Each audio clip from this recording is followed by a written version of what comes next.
Are you very hungry though? Do you not want to eat your shoe? Friends are looking tasty though. Surely they are edible. No, no, no, no, no! Monster, monster, cooking the monster. Cooking the Monster is proudly presented by Herbert, Matly, and Kistrix. Monster, monster, cooking the monster tonight.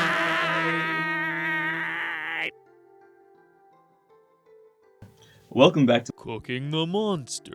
On tonight's episode, we start our series on the undead, where we explore a whole set of nasties that you're going to encounter in the wilderness, even as low-level characters, Specifically, we're talking about the skeletal undead.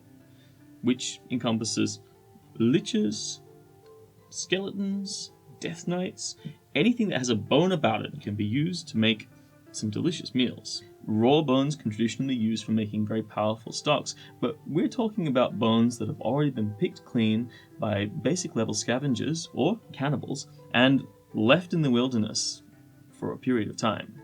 Bones are mainly composed of three different components: chemical matrix, collagen, and they generally have marrow inside, at least the long ones. There are a lot of nutrients still left in bones, and even the gelatin can be extracted from the inside of the bones if it's crushed up and boiled for a period of time in some water. Broth is definitely one of the best ways of getting the most nutrition out of a skeleton. The other ways, mostly useful as a supplement, perhaps adding a bit to bread was traditionally done to whiten the bread and add a bit of calcium or phosphate to a diet. It's not unheard of to grind down the bones into smaller pieces or even a fine powder. The human stomach is capable of digesting bones, so you can eat them and use them to supplement your diet to live for longer than you normally would. When you add create or destroy water, the simple bone meal that you add to it will give you enough nutrients to probably last more than just a week or two. It is important to note that this is supplementing a diet.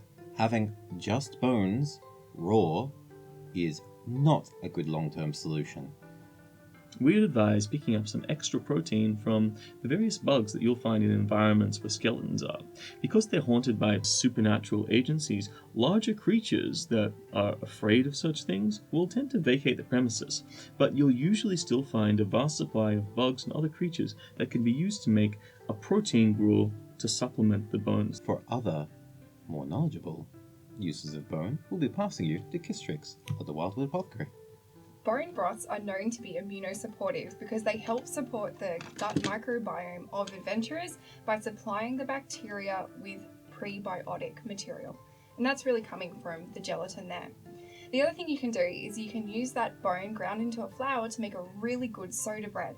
So using the skeleton flour to turn it into a soda bread is going to be really delicious because bicarbonate of soda causes calcium release from bones.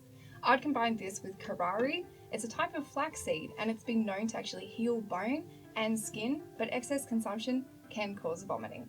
If you guys have any ideas for flavouring or preparing your skeleton, let us know in the comments below. Monster, monster, cooking the monster tonight.